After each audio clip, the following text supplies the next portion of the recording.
И здравейте хора, ние сме Михаела и Кати. В днешното видео ще бъде кратко, защото ще пробваме, може би, някакви храни, където с моята приятелка сме. Ела по мен, ела по мен. Добре, всичко. Това не се е случило, благодаря. Не, ама я да се хващам. Ето така, сега ще ви кажа какво ще пробваме. Ето това на Мистер Стик. Това. Тази фанта Тути Фрути. Новия Лава Бер. И ето тези странни бомбонки. Аз може би няма да ги пробвам. Имаме 4 пакетчета, които сигурно аз ще взема, тя не ги искам. Така, започваме с фантата. Добре, аз ще отворя. Добре, давай. Гледай само да ли пръста. Взели сме си чашки. Добре. Дай да сипа. Много хубаво мириш, помириши. Да, мирише на първе, добре. Първо. Дай да си. Това прилича на Хело. Сега не е толкова, ако не ти хареса. Значи, прилича на онези хихота Тути Фрути. Сега ще видим дали са. Даже на Хело ще прилича хеловица така.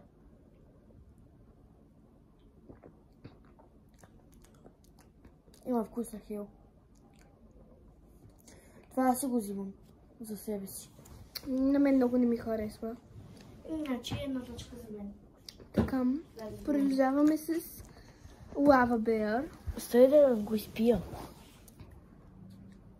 Или не, дай да продължим с някой други след това Лава Бер.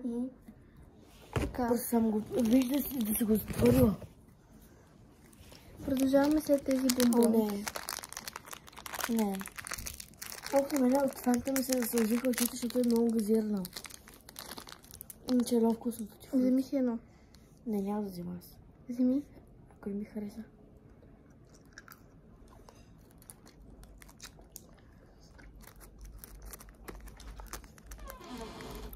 Чета. Имат вкус на скитълс тези. Да.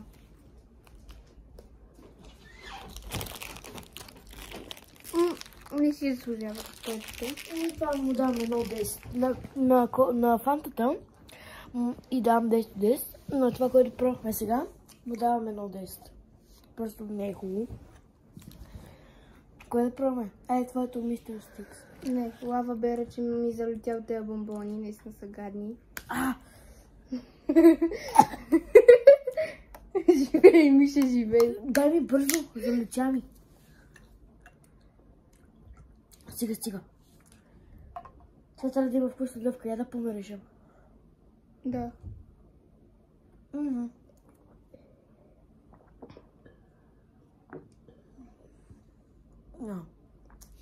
Ужас. На баба компютите са по-хубави. Наистина, другите Лава Бери стават за нещо, но този не. Не си заслужава. Катя, не още милото тук. Дай го на вода. Не, стане си я вземи, този път не стана. Не ви дай да ни сипа, защото и на мен ми лети. Ама вземи. Просто стани, дигни си малко газа. Аз го вдигнал винаги. Коя? Тази, да. Мятай. Искам. Тота е моята от вчера. Чакай, искам да пия. Аз ще пия водичка. Човек, това е много лошо. Хора, дай да покажа това. Дай да го покажа. Това, което показахме до преди малко. Хора, това не го купувайте. Не го купувайте това, защото не си заслужава. Буквално това лети и ще ви подлуди. В смисъл, аз пих вода току-що и още ми люто. Още ми люто, да, и аз пих фантаса. Не го спи. Окей. Сега, айде да пробваме твоето Мистер Стикс. Сега ще пробваме Мистер Стикс, само да пием още малко вода, че много. Айде тук да се седиме. Държим.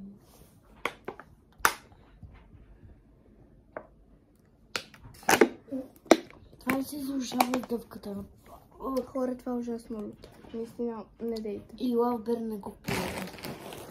Продължаваме с Мистер Стикс, покажи хубаво. Мистер Стикс с кетчуп. Покажи. Да, с кетчуп.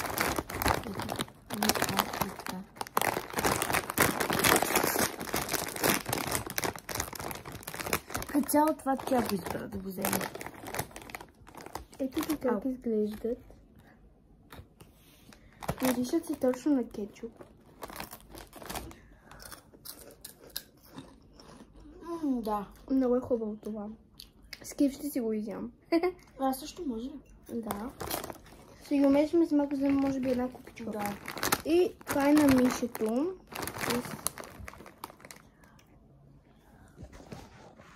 Как ще кажа? С сос от сметана. Сметана и копър, това е много хубаво. Да. Мисля да взема с чиз, но се отказах. Може би да кажа, нямаше да й хареса. Аз ще го разберем после. По-леко. Ето как изглежда. Не се вижда малко, защото е тъмно в стаята.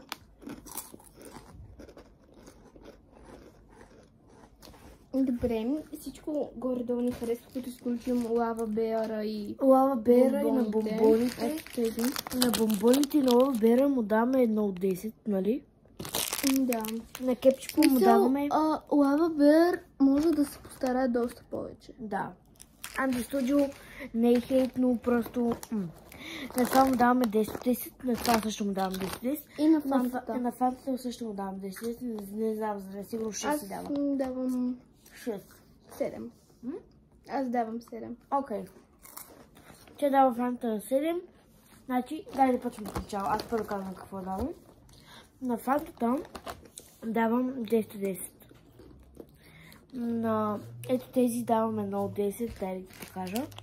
На тези даваме 1 от 10. На лава... Къде е лава бера?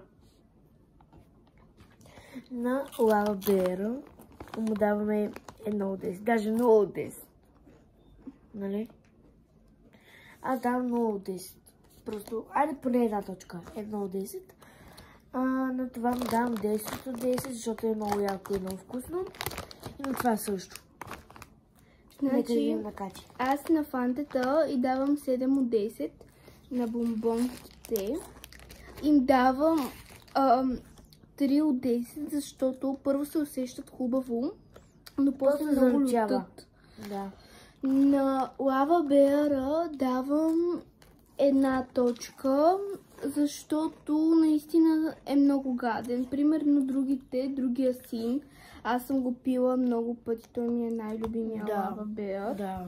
Той е много хубав. Обаче просто този опит не е станал. Не е станал. Как може да направите лава бер с дъвка? Смисъл? На този мистер Стикс давам 10 от 10 и на този, защото са много вкусни. Просто уникални са. И може би ще има друго видео, което правим с такива храни. И това беше от нас. Чао!